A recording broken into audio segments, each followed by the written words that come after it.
What's up, guys? We are back for another Star Wars Black Series review, taking a look at a figure that probably should have been made a long time ago, but we have face printing now, so I guess I can't be too upset. So today we have got Padme on deck. This is, of course, the Attack of the Clones version of Padme. We've got her here in our standard Black Series packaging, although this one was thrashed courtesy of Amazon. So we've got her there in the big window. We've got the artwork on the front. She is number 81, and then the back of the box has got that artwork and then a bit of a bio as well as a whole bunch of damage. So let's do it. Let's pull her out and take a look. And here she is out of the package, our Padme Amidala figure.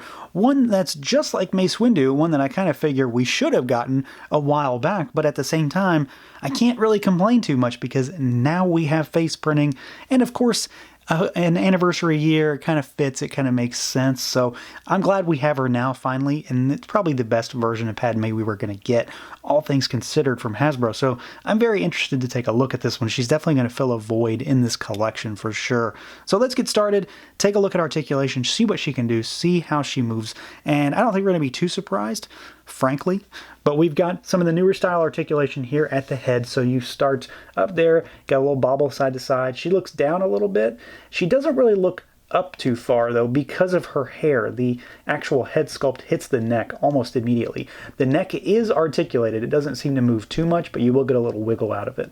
Arms go out. She does, of course, have like the little shawl cape thing, so it's going to have to move with you, and it's going to impede articulation some, but frankly not much to worry about it. So out, swivel. You've got swiveling and hinged elbows. You have got hinged and rotating wrists. We got an upper diaphragm swivel, so it goes side to side really well. Back and forth pretty good. Mostly on the back side, the front not so much, but she does lean back pretty well, and then of course you can rotate. The legs do go out. They kick forward. You do have to twist up there to really make them go, and then they go backwards. You've got a thigh cut. You can also really twist at the crotch area as well, frankly. And then you've got double jointed knees all the way back. That's really ugly, but they go all the way back.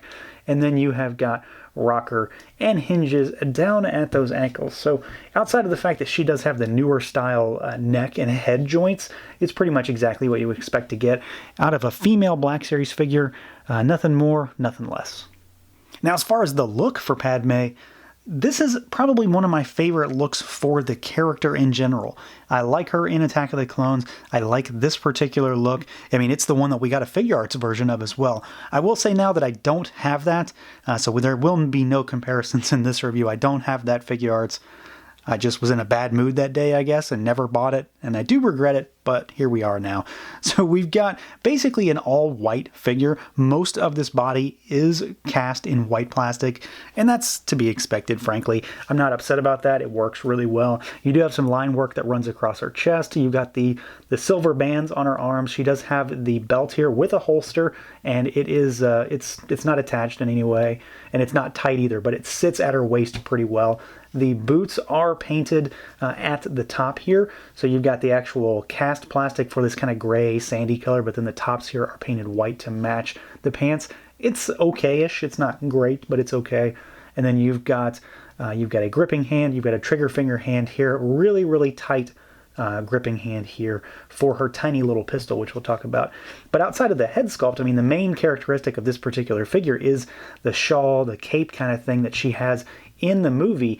And I like it. Frankly, I'm glad that it's not soft goods in this instance. I don't think that it would hold anywhere near the shape that it needs to. And this very much comes across like how she looks in the movie. There's a nice quilted texture to it. The wrap around her neck and how it hangs on her shoulders. It just works better this way because of what it's supposed to signify. So I'm happy that they went this route. It really doesn't impede articulation too much. You know, like I said, it does get in the way a bit, but not enough to really worry about it. And it's all about the look for this particular part of the figure. So I'm glad they did this. You know, we got a soft goods robe with Mace because he definitely needs it. This could have been soft goods. I'm glad they didn't go that route. I feel like, again, it probably wouldn't hold on to the shape too well. And this very much flows nicely, and it looks exactly like it did in the movie.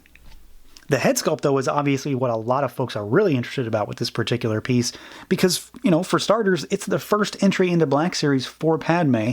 They really need to come out with a bang, and I think Hasbro did a really, really good job here. I'm sure a lot of folks out there, you know, myself included, saw that early figure that got released that someone got a hold of that had just the worst face printing ever. And if I can find the picture again, I'll throw it up in the video. But I got people really worried as to what this figure actually was going to look like. And frankly, I think that any worry is pretty much unnecessary. This looks very much like Natalie Portman, I think. Even straight on, from an angle, they've even got like her little beauty marks and the moles and everything. I think it just looks nicely done. The hair sculpt is nice. The bun in the back is all nicely done. A lot of sculpted line work there. And just the likeness and the face printing, at least on my figure, are very well done. And frankly, I just don't have any complaints about it. It's clean, it's crisp, and it looks like her. Now, as far as accessories goes, we do have something here that came as a bit of a surprise, at least to me. I didn't know this was coming, and it's something that we don't see all that often with Black Series, and that would, of course, be an extra hand.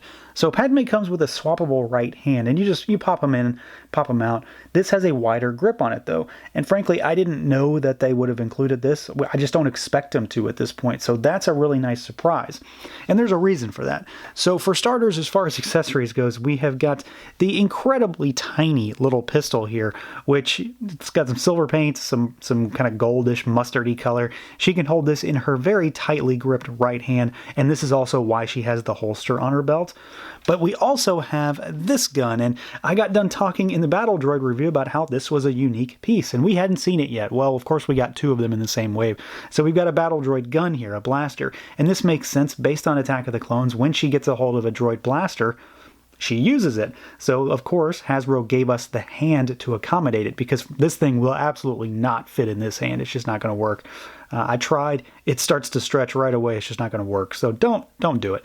But otherwise, you've got 3 solid accessories. There's not a whole lot else you could really get for her in this movie, especially in this instance of her character. So I'm glad that not only did they give her the extra gun, but that, of course, they kind of went the extra mile and gave her the hand that she desperately needs to be able to use both.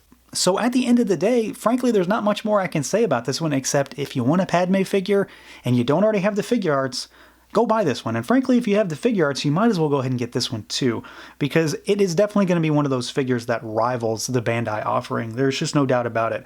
The body on its own looks fantastic, nicely sculpted. You've got paint that's pretty cleanly applied where it exists. For the most part, it's molded plastic.